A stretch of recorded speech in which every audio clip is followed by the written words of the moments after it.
The Austin, Texas expansion team that I chose to create was for the NBA, and they're called the Austin Knights.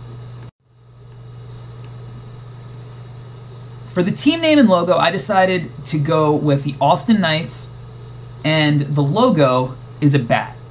Now, Austin, Texas is also known as Bat City. This is a reference to the 1.5 million bats that flood underneath the Congress Avenue Bridge.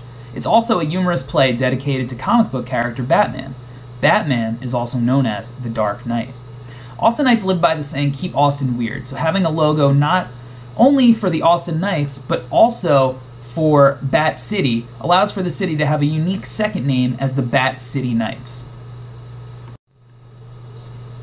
NBA teams, to generate revenue, generate it through what the NBA refers to as BRI, or basketball-related income. They do this through television deals, of which they have national deals with ESPN and TNT, which pays the NBA $2.6 billion annually.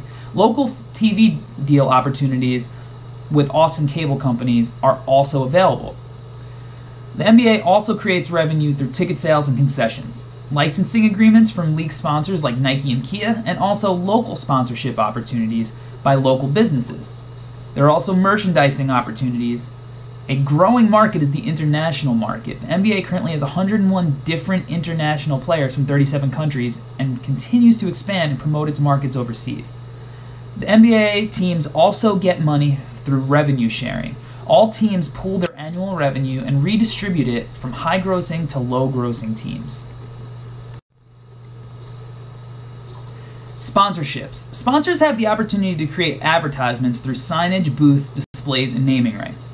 Potential sponsors for the Austin Knights would be Coca-Cola, State Farm, Gatorade, Kia, FanDuel, Anheuser-Busch, and local businesses around Austin, Texas. These businesses include Black Star Pub, Gordo's Donuts, Guac and Roll, Printcopia, Rallyhood, The Burlap Bag, and White Star Manufacturing.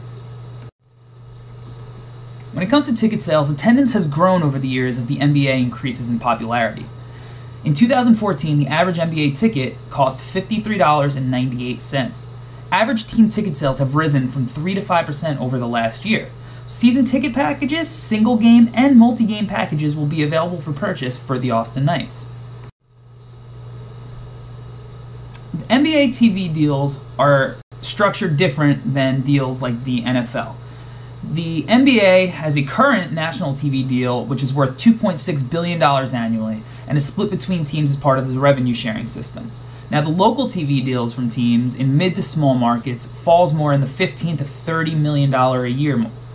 The Austin Knights will be partnering with Fox Sports Southwest, who also broadcast the San Antonio Spurs and the Dallas Mavericks games. Now, Clippers owner Steve Ballmer believes the league is headed to a more stream-friendly platform, owned by each team, similar to the WWE Network, where each team will be able to create its own original content. For merchandise and licensing, I created a few different options of what some of the merchandise might look like. I created a t-shirt and a snapback hat with the Austin Knights bat logo. Now, merchandising will be done online as well as at games and in stores like Modell's and Dick's Sporting Goods. We'd like to focus on expanding youth merchandise as that's a growing market as the NBA becomes more popular with young fans. We're also going to focus on growth of foreign sales as the NBA increases to gain in popularity worldwide.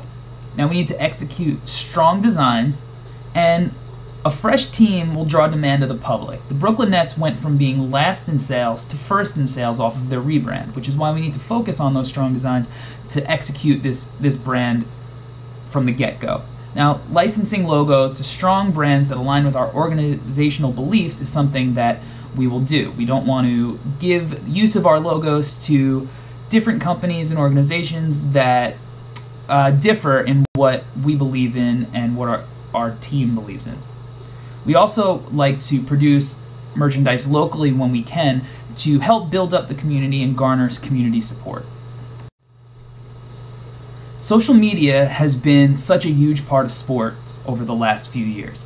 To really get a strong internet presence, we want to create a position for each social media app. So that would be somebody who focuses on Facebook content, somebody who focuses on Instagram, somebody who focuses on Twitter, each giving this person the responsibility to create creative content just through their apps to really do a great job. We also want to produce creative content daily. Some teams struggle with their social media and they just give strictly in-game updates, which is something we want to avoid. We want to do things like creating pop culture references, which are going to increase fan interaction, and we want to interact back with the fans. We also want to do things like Throwback Thursday, which are social media norms that people participate in weekly. Now, the campaign that we want to focus on is called Ball is Life. This will allow fans to create content showing why they love basketball and why they're excited to get a pro basketball team in Austin. The winners will receive game tickets, merchandise, and meet and greets with players. Now, other revenue streams that the Austin Knights can make money out of would be to renting out their arena for outside events like the circus, concerts, monster truck shows, or even rodeos, which are popular in Texas. We also will be focused on creating a streaming team network similar to the WWE Network that focuses just on the Austin Knights. This will be original content that focuses on the players, behind the scenes at practices, drafts, focusing on the inner workings of staff, and also interviews and features with former players.